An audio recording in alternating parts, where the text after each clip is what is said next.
सुनो द्रौपदी शस्त्र उठा लो, छोड़ो मेहंदी खड़क संभालो।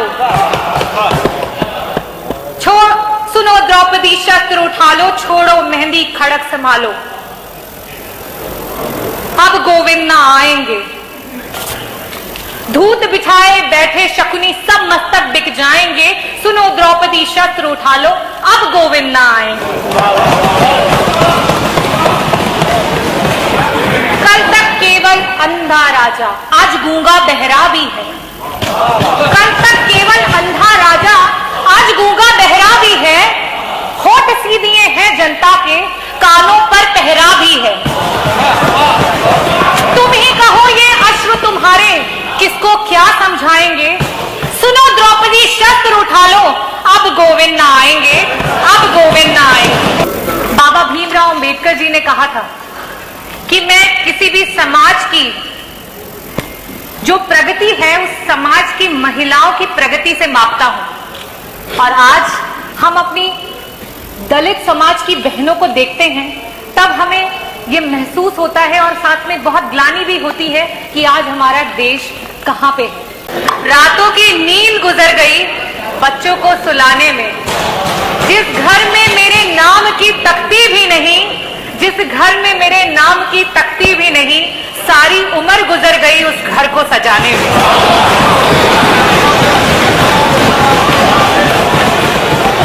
आदरणीय अध्यक्ष महोदय, आज आजादी के 75 वर्षों में पहली बार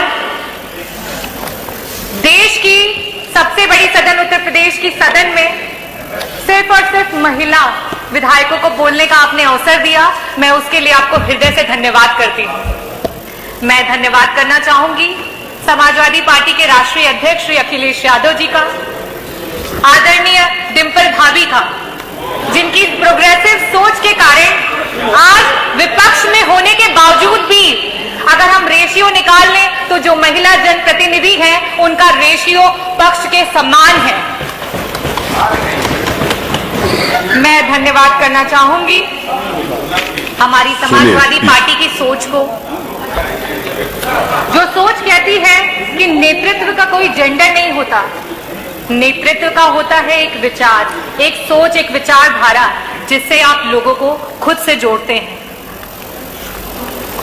राम मनोहर लोहिया जी ने कहा था, देश का विकास तभी होगा जब देश में नारी का विकास होगा। जब नारी विकास करेगी तभी देश का विकास होगा।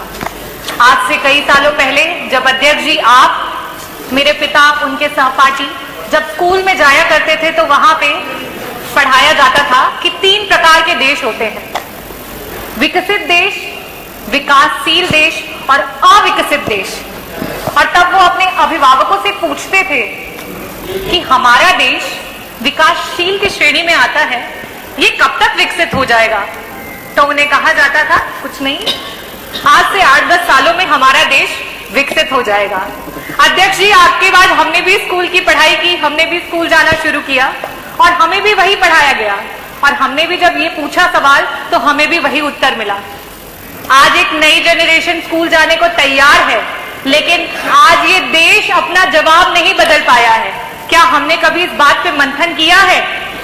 आज ये जो स्पेशल सेशन बुलाया गया है, ये सत्र ही उसका जवाब है कि आज जो हम 403 विधायकों में सिर्फ और सिर्फ 47 महिला विधायक हैं, वो उसका जवाब है कि जिसकी वजह से आज हमारा देश विकासशील से विकसित देश नहीं हो पाया है।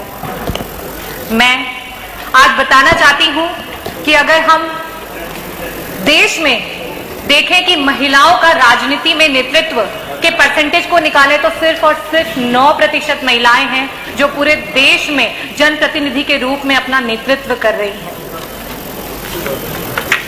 और इस आंकड़े को अगर हम किसी भी डेवलप कंट्री से कंपेयर करें तो वहां पे जो देश विकसित हो चुके हैं उसका कारण भी हमें साफ साफ समझ में आ जाता है कि वहां पे अगर राजनीति में महिलाओं का अगर हम देखें कि क्या कंट्रीब्यूशन है तो वो 30% तक पहुंच चुका है। और हमें भी अब इस पे विचार करना जरूरी है। और इस सदन के माध्यम से मैं आग्रह करना चाहूंगी कि महिलाओं को हर क्षेत्र में आरक्षण देने की जिम्मेदारी इस सरकार को उठानी चाहिए, इस प्रदेश को उठानी चाहिए और इस देश को उठानी चाहिए।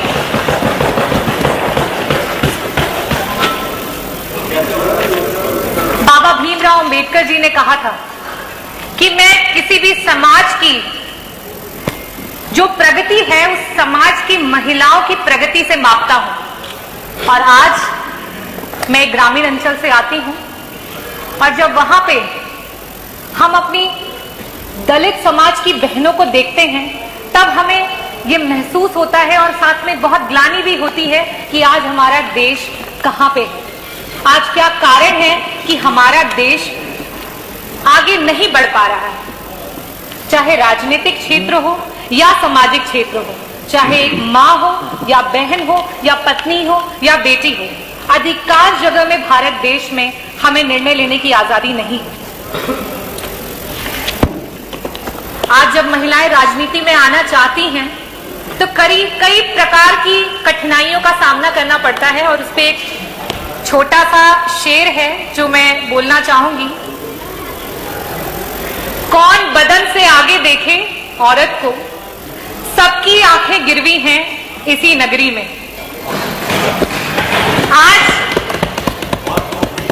आज भी अगर औरत कुछ अच्छा नहीं कर पाती है तो आज हमें सुनने को मिलता है ये तो औरत है, इतना बड़ा दायित्व इसे दे दिया, कहां से कर पाती है।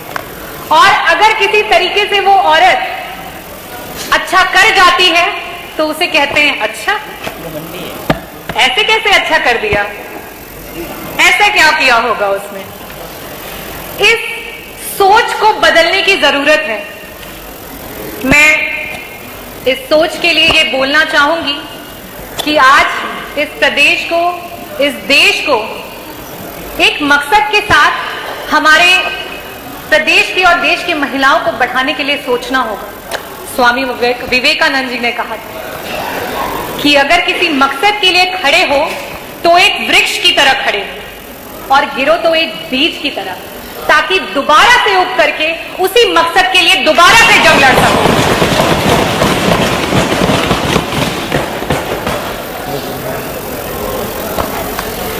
मैं अध्यक्ष जी आपसे कहना चाहती हूं, हमें स्पेशल अपॉर्चुनिटीज, स्पेशल सेशंस नहीं चाहिए। आज 5 दिन के सत्र में एक दिन सिर्फ और सिर्फ महिला विधायकों को मिला है। कई सारे लोग होंगे जिन्हें दुख हो रहा होगा, कई सारे लोग हो रहे होंगे जिनको आपत्ति हो रही होगी, लेकिन मैं ये कहना चाहती हूँ कि आज 5 दिन के सदन में हमें एक दिन का मौका मिला है। आप सोचिए, आपको इससे दुख हो रहा है और 75 वर्षों से हम इंतजार कर रहे थे कि हमें ये मौका मिले। 75 वर्षों से हम इंतजार कर रहे हैं। आज भी उत्तर प्रदेश के अलावा बाकी सदन में जहां जहां ये आवाज जाएगी, मुझे लगता है अध्यक्ष जी वहां पर भी इसको शुरू किया जाएगा। और इसके लिए मैं तहे दिल से आपको धन्यवाद करना चाहूंगी, अपने राष्ट्रीय अध्यक्ष जी को धन्यवाद करना चाहूंगी। और मैं ये भी कहना चाहती हूं, जब सदन में महिलाओं को बराबर का हक मिलेगा तभी जाकर के जनपद में जो बैठे हुए अधिकारी हैं वो भी हमें सीरियसली लेंगे। मैं आपको एक घटना बताना चाहती हूँ। मछली शहर विधानसभा, जौनपुर जनपद में 9 विधानसभाएं हैं, उसमें से मैं मछली शहर से विधायक चुन करके आई हूँ, इकलौती महिला विधायक। और मेरे यहाँ की जो रोडों की स्थिति है वो बहुत ही खराब है। मैंने पिछले सदन में भी उन बातों को उठाया था और बड़ी मुश्किल से एक रोड है जो स्वीकृत होकर बननी शुरू हुई।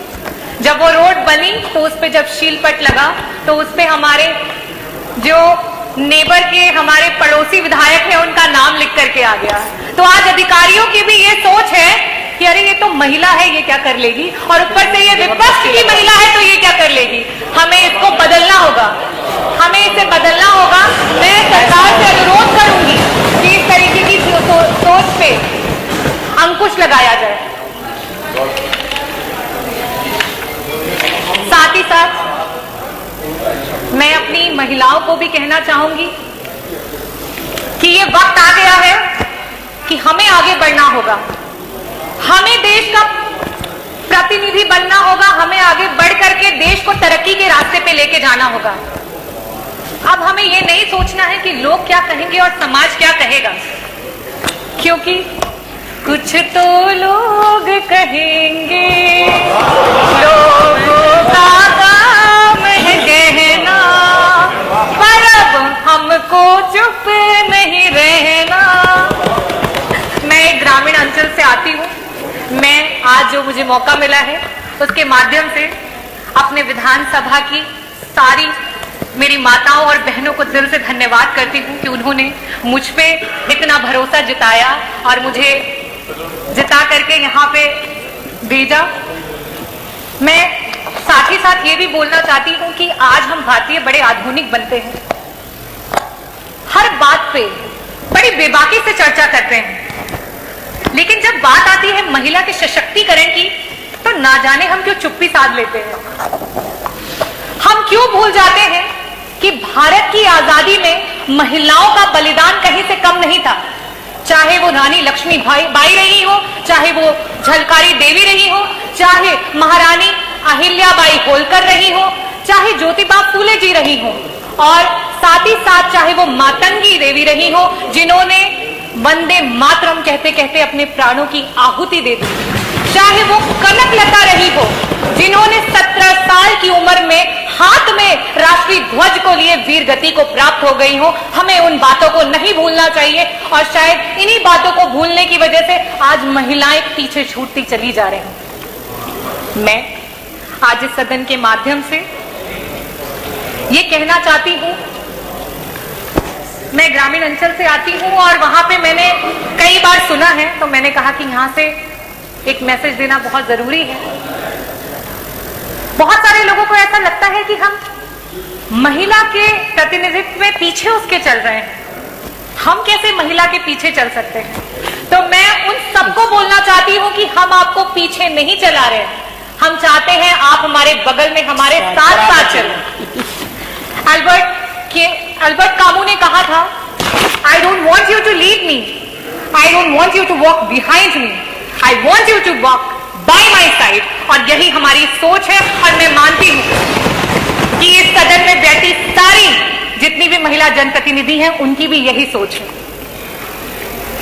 मैं धन्यवाद करना चाहूंगी आदरणीय मुख्यमंत्री जी को कि जिस दिन मॉनसून का पहला सत्र था उस दिन हमें अंदर नहीं आने दिया। मैं पूछना चाहूंगी हमारी पक्ष के विधायकगण से, दिल पे हाथ रख के बताइए, क्या आपको अच्छा लग रहा था यहाँ की सारी सीटें खाली थी? नहीं। इस सदन की शोभा तभी तक है जब तक पक्ष और विपक्ष साथ में यहाँ पे बैठता है। जब तक पक्ष और विपक्ष साथ में बैठता है तभी तक हमारा लोकतंत्र मजबूत है, और जिस दिन यहाँ से विपक्ष हट जाएगा उस दिन लोकतंत्र की धज्जियां उड़ जाएंगी। और उसी प्रकार से मैं कहना चाहूंगी, रजनी जी, अरे आप मैं माननीय मंत्री जी को बताना चाहती हूँ। नहीं कोई जवाब, मैं उनको मना कर दूं, आप अपनी बात जी।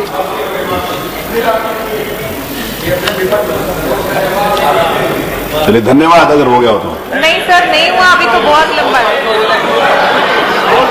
वो कागज नहीं मिल रहे, धन्यवाद अध्यक्ष जी।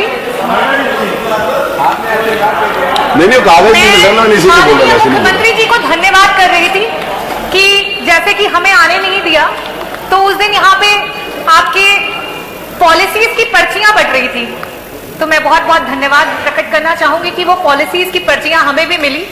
तो मैं उसके बारे में बताना चाहती हूँ।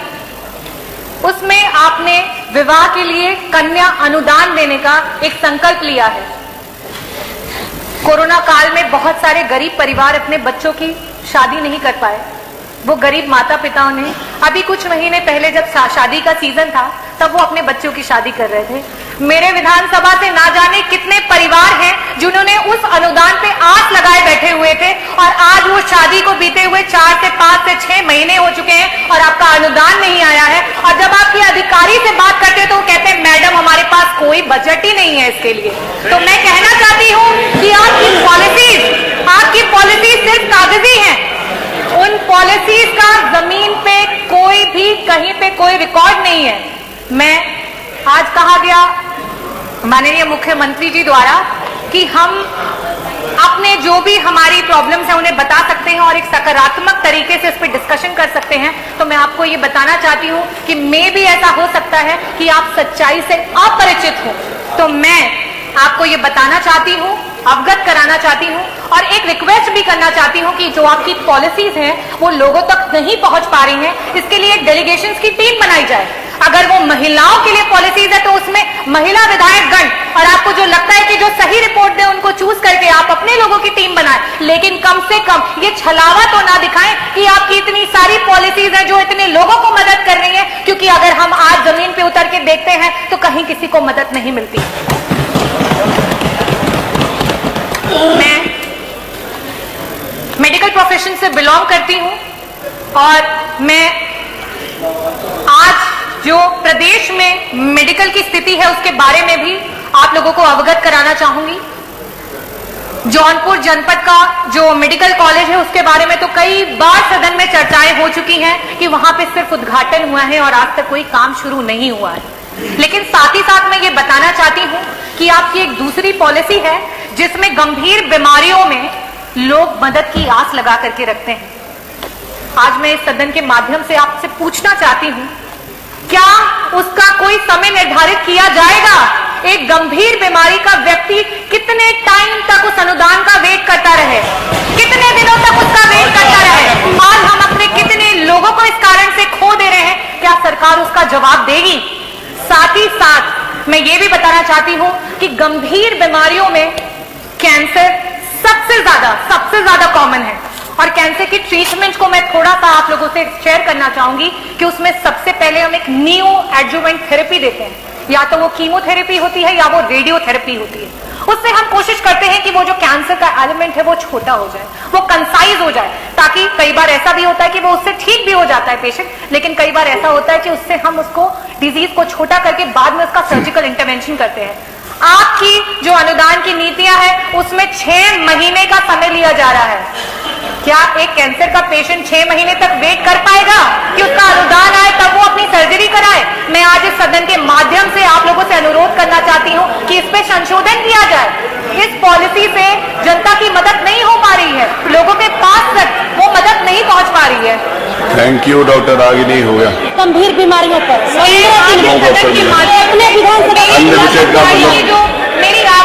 जो सेविकाएं हैं उनके लिए बोलना चाहती हूँ। मेरी जो आशाएं बहनें हैं जिन्होंने कोरोना काल में हमारे ग्रास रूट लेवल पे जाकर के हमारे लोगों की मदद की, जहां ग्रामीण धन्यवाद डॉक्टर रागिनी, नहीं अवेलेबल थे, धन्यवाद, उन्होंने उनकी मदद की। आज वो रोड पे निकली हुई है, आज वो अपने हक की दुहाई मांग रही है। क्या सरकार उनकी मदद करेगी? आज हमारी आंगनबाड़ी की जो महिलाएं हैं वो कह रही हैं कि आपकी, अरे कंपेयर नहीं करी किसी के साथ, ये कह रही है सारी बातें तो सबने बोला है ना। महंगाई के कारण उनकी कमर, महबूब जी आप आखिरी तक बैठेंगे। आज जब मार्केट में तेल 200 रुपए किलो है रिफाइंड ऑयल, तो उन्हें सिर्फ 120 रुपए मानक मिलता है। आज जब मूंग की दाल मार्केट में 100 रुपए की है तो उन्हें सिर्फ और सिर्फ 59 रुपए मिलता है। आज जब मार्केट में आलू 20 रुपए किलो है तो उन्हें सिर्फ 7 रुपए मिलता है। आज उनकी मांगों को कौन सुनेगा? कौन उनकी दुहाई को सुनेगा? मैं साथ ही साथ बात करना चाहूंगी NRLM की जो हमारी बहनें हैं, जिन्होंने आपके चुनाव के दौरान आपकी रैलियों में ढेर सारी भीड़ जुटाने का काम किया। आज वो अपनी मांग कर रही है, आज वो अपनी दुहाई बोल रही है, कौन सुनेगा उनकी बातों को?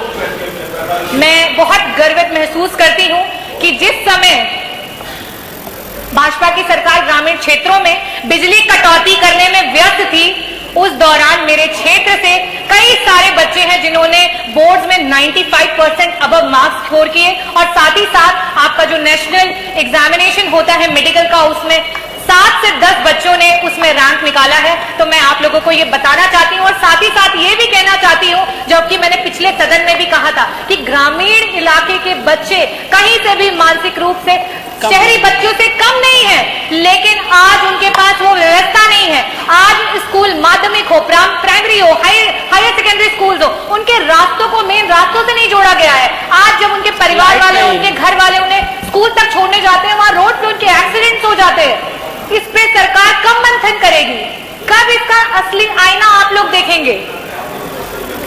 ये खत्म हो गया तो पेपर खत्म हो गया तो आगे।